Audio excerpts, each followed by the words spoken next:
Hello നമസ്കാരം. എല്ലാ പ്രിയ വിദ്യാർത്ഥികൾക്കും ഏറ്റവും പുതിയൊരു വീഡിയോയിലേക്ക് സ്വാഗതം. മക്കളെ, +2 പരീക്ഷയുടെ റിസൾട്ട് വന്നതിന് ശേഷം ഡിഗ്രി അഡ്മിഷന് വേണ്ടി നോക്കുന്ന എല്ലാ വിദ്യാർത്ഥികളും നമ്മളുടെ ചാനല് പല രീതിയിലും ആശ്രയിക്കുന്നു എന്ന കാര്യം നിങ്ങൾക്ക് നന്നായിട്ട് അറിയാം. കമന്റ് ബോക്സിലൂടെയും പലതും നിങ്ങൾ അല്ലാതെ ഇൻബോക്സ് മെസ്സേജ് അയച്ചുമെല്ലാം നിങ്ങളുടെ ഡൗട്ടുകൾ എല്ലാം ചോദിക്കുന്നുണ്ട്. അപ്പോൾ അതെല്ലാം ക്ലിയർ ചെയ്യാനായിട്ടാണ് ഞങ്ങൾ ഈ വീഡിയോകളെല്ലാം നിങ്ങളുടെ മുമ്പിലേക്ക് എത്തിക്കുന്നതെന്ന് നിങ്ങൾ ആദ്യമേ മനസ്സിലാക്കുക. നിങ്ങളുടെ എല്ലാ തരത്തിലുള്ള ഡൗട്ടും, ഇനി അങ്ങോട്ടുള്ള അലോട്ട്മെന്റ് പ്രോസസ്സ്, നിങ്ങളുടെ അഡ്മിഷൻ പ്രോസസ്സ്, പല യൂണിവേഴ്സിറ്റികളിലേക്കുള്ള പ്രവേശനം, എല്ലാത്തിലും നിങ്ങളുടെ ഡൗട്ടുകൾ ക്ലിയർ ചെയ്യുവാൻ സന്നദ്ധരായി തന്നെ ഞങ്ങളുടെ ഈ ഒരു ചാനൽ നിങ്ങളോടൊപ്പം ഉണ്ടാകും. അപ്പോൾ ഞങ്ങളോടൊപ്പം തുടർന്ന് ഈ എല്ലാം അപ്ഡേറ്റുകൾ നിങ്ങൾക്ക് വേണ്ട അപ്ഡേറ്റുകൾ അതത് സമയങ്ങളിൽ ഞങ്ങൾ നിങ്ങൾക്ക് മുമ്പിൽ എത്തിക്കും എന്നൊരു കാര്യം ഇപ്പോൾ തന്നെ ഉറപ്പ് നൽകുകയാണ്. നിങ്ങൾ ഈ ഒരു ചാനൽ സബ്സ്ക്രൈബ് ചെയ്ത് കൂടുതലായിട്ടുള്ള അപ്ഡേറ്റ്സിനായി ഞങ്ങളോടൊപ്പം തുടരുക. ഈ ഒരു വീഡിയോയിൽ നിങ്ങൾക്ക് മുന്നിലേക്ക് നമ്മുടെ യൂണിവേഴ്സിറ്റികളിലേക്ക് കുറഞ്ഞ മാർക്കുള്ളവർക്ക് പോലും എങ്ങനെയൊക്കെ അഡ്മിഷൻ നേടാം, പല യൂണിവേഴ്സിറ്റികളിലെയും അഡ്മിഷൻ പ്രോസസ്സ് ആരംഭിച്ചു കഴിഞ്ഞു. ഇനി കേരള യൂണിവേഴ്സിറ്റി പോലുള്ള ചില യൂണിവേഴ്സിറ്റികളിൽ അതിന്റെ ആപ്ലിക്കേഷൻ പ്രോസസ്സും തുടങ്ങി കഴിഞ്ഞു. പക്ഷെ ഒരു യൂണിവേഴ്സിറ്റിയിലും ഇതുവരെയും അലോട്ട്മെന്റ് എന്നൊരു കാര്യം വന്നിട്ടില്ല. അത് വന്നതിന് ശേഷവും നമ്മുടെ സബ്സ്ക്രൈബേഴ്സിലെ പല വിദ്യാർത്ഥികൾക്കും ഒരു മികച്ച 80% മാർക്ക്, 85% മാർക്ക്, അതിന് താഴേക്ക് മാർക്കുള്ള വിദ്യാർത്ഥികളെല്ലാം തന്നെയുണ്ട്. പല കാറ്റഗറി ഓഫ് സ്റ്റുഡൻസ് നമ്മുടെ ഈ ഒരു വീഡിയോ കാണുന്നുണ്ട്. അപ്പോൾ നിങ്ങൾക്ക് എല്ലാവർക്കും കോളേജുകൾ അഡ്മിഷൻ നേടിത്തരണം, അല്ലെങ്കിൽ അതിനുള്ള ടിപ്സ് ആൻഡ് ട്രിക്സ് തന്നെയാണ് ഞങ്ങൾ നിങ്ങൾക്ക് മുമ്പിൽ അവതരിപ്പിക്കാൻ പോകുന്നത്. ഈ ഒരു വീഡിയോ നിങ്ങൾ മുഴുവനായി കാണാൻ ശ്രമിക്കുക. അതിനോടൊപ്പം തന്നെ ഈ ഒരു വീഡിയോ ആദ്യമേ നിങ്ങൾ ലൈക്ക് ചെയ്തതിന് ശേഷം കാണുവാൻ ശ്രമിക്കുക. അപ്പോൾ നമ്മുടെ ഡിഗ്രി അഡ്മിഷൻ ഏറ്റവും ഇമ്പോർട്ടൻ്റ് ആയിട്ടുള്ള ഒരു കാര്യം നിങ്ങൾക്ക് അറിയാം, ഇൻഡെക്സ് മാർക്ക്.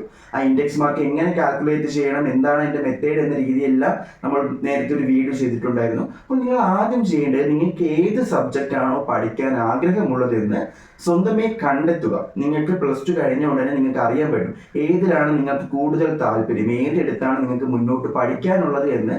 ആ ഒരു സബ്ജക്റ്റ് നിങ്ങൾ ആദ്യം തിരഞ്ഞെടുക്കുക എന്നൊരു കാര്യമാണ് നിങ്ങൾ ആദ്യമേ ചെയ്യേണ്ടത്.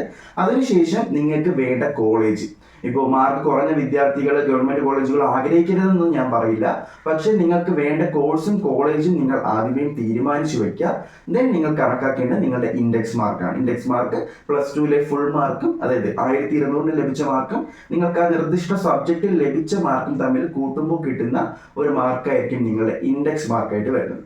നമ്മുടെ ഈ ഒരു കഴിഞ്ഞ വർഷത്തേക്ക് ഒരു ട്രെൻഡ് അനുസരിച്ച് നമുക്ക് കഴിഞ്ഞ വർഷം വരെയുള്ള അലോട്ട്മെന്റുകളിൽ എത്ര ഇൻഡെക്സ് മാർക്കുള്ള വിദ്യാർത്ഥികൾ പല കോളേജുകളിലും അതത് കോഴ്സുകളിൽ കയറി എന്നൊരു കാര്യം നമുക്ക് ഗൂഗിളിൽ നോക്കിയാൽ കാണാൻ പറ്റും. അതായത് സപ്ലിമെന്ററി അലോട്ട്മെന്റ് കഴിഞ്ഞ് സ്പോട്ട് അലോട്ട്മെന്റും കഴിഞ്ഞ് ഏറ്റവും ലാസ്റ്റ് ഇൻഡെക്സ് മാർക്ക്, ഓരോ കോളേജിൽ ഏറ്റവും ലാസ്റ്റ് എത്ര ഇൻഡെക്സ് മാർക്കുള്ള വിദ്യാർത്ഥികൾക്കാണ് ആ ഒരു കോഴ്സിൽ അഡ്മിഷൻ കിട്ടിയിട്ടുള്ള കാര്യം നമുക്ക് അറിയാൻ സാധിക്കും. ജസ്റ്റ് ചെക്ക് ചെയ്ത് നോക്കുക. അതിൽ ഈ വർഷവും മാറ്റങ്ങളുണ്ടാവും, പക്ഷെ ഏകദേശം അതിനോട് സെയിം ആയിട്ടുള്ള സംഭവങ്ങളായിരിക്കും ഇൻഡെക്സ് മാർക്കിൽ വരുന്നത്. അതുപോലെ തന്നെ ഗവൺമെന്റ് കോളേജുകളിൽ നല്ല നല്ല കോഴ്സുകളിൽ കിട്ടുവാനായിട്ട് വിദ്യാർത്ഥികൾക്ക് ഏകദേശം 90% മേലെങ്കിലും മാർക്ക് വേണം. ഇപ്പൊ നമ്മുടെ കേരള യൂണിവേഴ്സിറ്റിയുടെ കാര്യം പരിശോധിച്ചാൽ 20 കൂടുതൽ ഗവൺമെന്റ് കോളേജുകളേ ഉള്ളൂ. ബാക്കിയെല്ലാം എയ്ഡഡ് മാനേജ്മെന്റ് കോളേജുകളാണ്. എന്നിരുന്നാൽ പോലും എയ്ഡഡ് കോളേജുകളിലും ഈ ഗവൺമെന്റ് സീറ്റ് അവൈലബിൾ ആണ്. അപ്പോൾ അത് നിങ്ങൾക്ക് ഗവൺമെന്റ് കോളേജിൽ കൊടുക്കുന്ന അതേ ഫീസിൽ തന്നെ എയ്ഡഡ് കോളേജുകളിലും പഠിക്കാനായിട്ട് സാധിക്കും.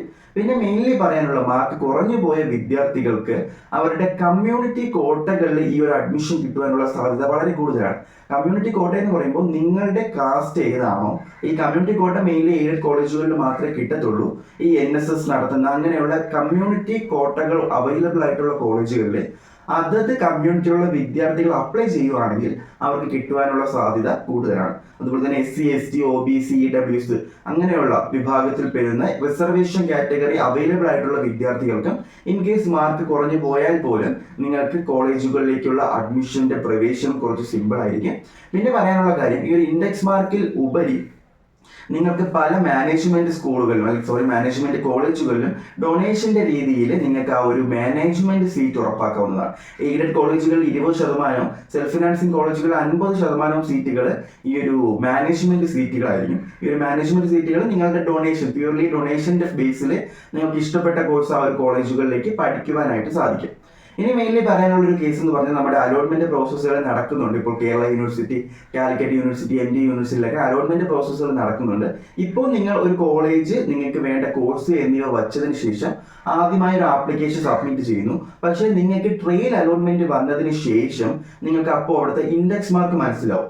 നിങ്ങൾ കൊടുത്ത കോഴ്സിൽ എത്രയാണ് ഏറ്റവും ലാസ്റ്റ് വരുന്ന ഇൻഡെക്സ് മാർക്ക് എന്ന് നിങ്ങൾക്ക് ട്രയൽ അലോട്ട്മെന്റ് കഴിയുമ്പോൾ മനസ്സിലാവും. അപ്പോൾ നിങ്ങളൊരു ധാരണ ഉണ്ടാക്കിയതിനു ശേഷം നിങ്ങൾക്ക് വേണമെങ്കിൽ ആ കോളേജിന്റെ ഓപ്ഷൻസും കോഴ്സിന്റെ ഓപ്ഷൻസും എഡിറ്റ് ചെയ്യാനുള്ള ഓപ്ഷൻ ഉണ്ട്. നിങ്ങളുടെ നെയിം, ഡേറ്റ് ഓഫ് ബർത്ത് അങ്ങനത്തെ കാര്യങ്ങളല്ല, നിങ്ങൾ വച്ചിരിക്കുന്ന ആ കോളേജ് കോഴ്സ് ഓപ്ഷൻസ്. നിങ്ങൾക്ക് വേണമെങ്കിൽ 5ാമത്തെ ഓപ്ഷൻ 1ാമത് വയ്ക്കാം, 1ാമതിരിക്കുന്ന ഓപ്ഷൻ ക്യാൻസൽ ചെയ്ത് കളയാം. അങ്ങനെ പല ഓപ്ഷൻസ് ഈ ഒരു ട്രയൽ അലോട്ട്മെന്റ് കഴിഞ്ഞതിന് ശേഷം നിങ്ങൾക്ക് ചെയ്യാനുണ്ട്.